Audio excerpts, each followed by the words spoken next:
coverage you can count on. KOMU 8 News starts now.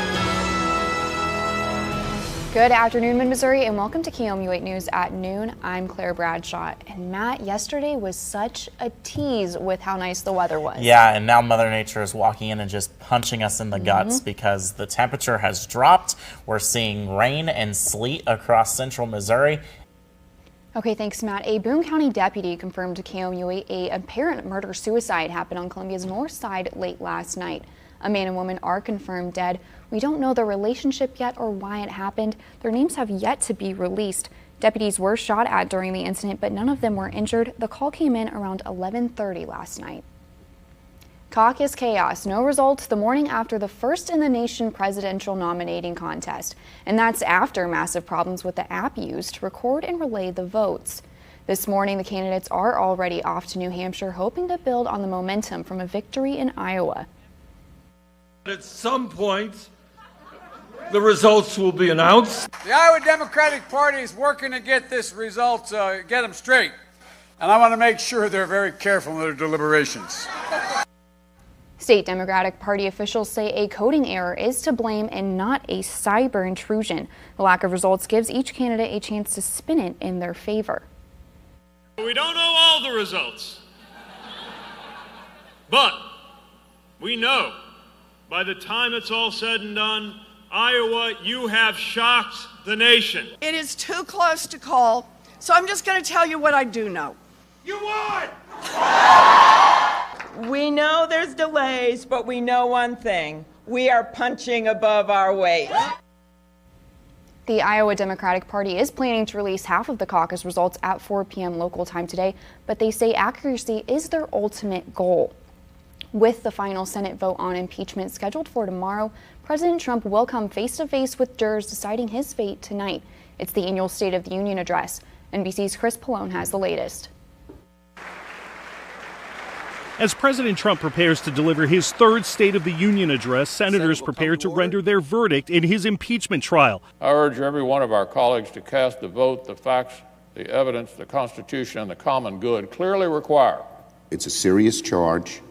The Republicans refused to get the evidence because they were afraid of what it would show. House impeachment managers and White House counsel delivered their closing arguments yesterday. Today, the question is not whether the president will be acquitted, but whether any Republicans will stray from their party's position. Alaska Republican Lisa Murkowski, seen as a possible vote for impeachment, announced she would vote no on removing the president. The Constitution provides for impeachment, but does not demand it in all instances.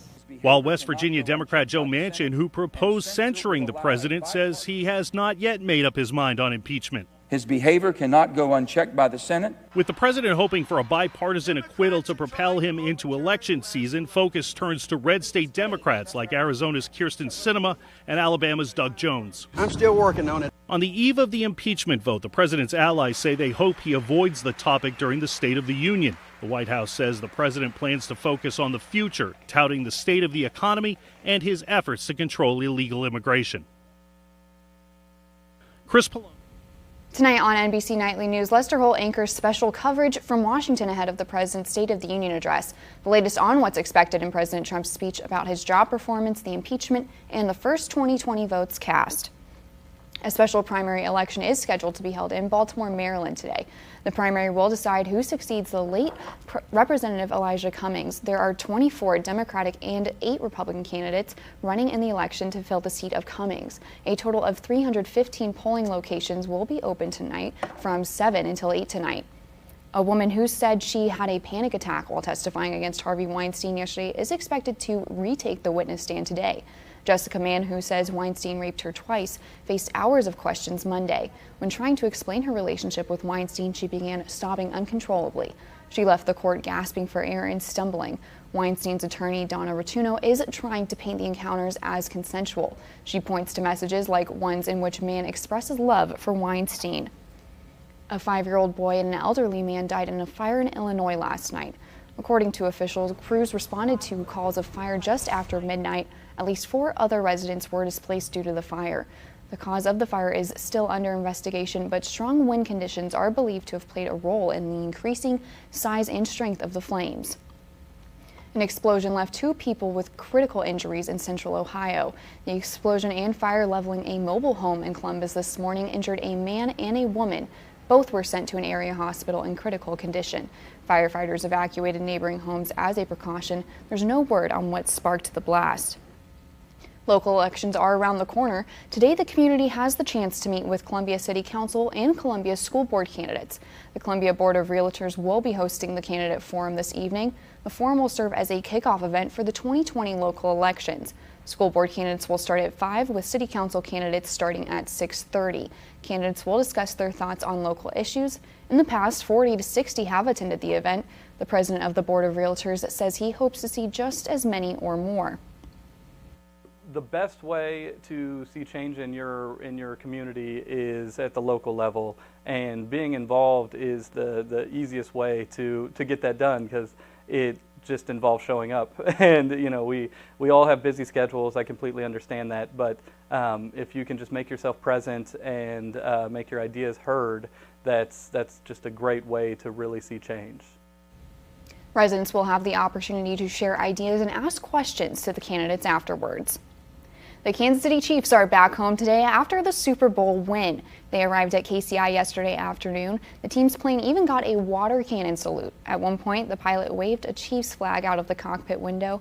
Andy Reid and the Lombardi Trophy led the way as the players came home as champions. A Columbia business made the Chiefs official Super Bowl championship shirts. Missouri Cotton Exchange had a contract with Fanatics to make the gear, and that's a lot of gear at 13,000 shirts. They worked around the clock from the final whistle to yesterday's deadline. The celebration isn't over in KC, though. A downtown parade is scheduled for tomorrow. About an hour ago, the Chiefs parade buses left Columbia to head towards Kansas City. 10 buses arrived at the Holiday Inn on Stadium Boulevard in Columbia last night. No Chiefs players were on board, but the Super Bowl parade is scheduled to start at 11:30 tomorrow. According to KSHB, Ride KC will have more than 400 buses to shuttle fans from parking areas to the parade route. That's twice as many as the city used for the celebration of the World Series win for the Royals in 2015. For more information about the logistics and map of the parade route, visit our website at KOMU.com. And you're taking a live look over Columbia. Your time is almost 12:09 on Tuesday. Stick with us. We'll be back after this.